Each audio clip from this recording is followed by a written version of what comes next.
మళ్లీ ప్రారంభమైన operation gold Ashoka వీకెరెడ్డి టీ స్టాల్ లైన్ లో షాప్ల ముందు ఫుట్పాత్లను తొలగించిన రామగుండం మున్సిపల్ కార్పొరేషన్ అధికారులు.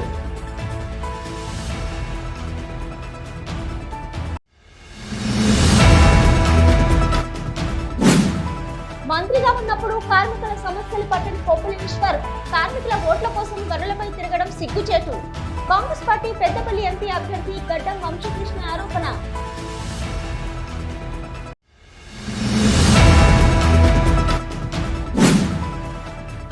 రామగుండం మాజీ ఎమ్మెల్యే కోరకంటి చంద్ర ఆధ్వర్యంలో ఘనంగా బీఆర్ఎస్ పెద్దపల్లి ఎంపీ అభ్యర్థి కొప్పుల ఈశ్వర్ జన్మదిన వేడుకలు.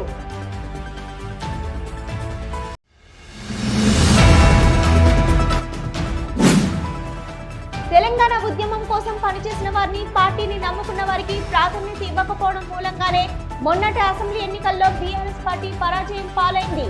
బీఆర్ఎస్ పెద్దపల్లి రెబల్ ఎంపీ అభ్యర్థి కొక్కటి లింగమూర్తి ఆరోపణ.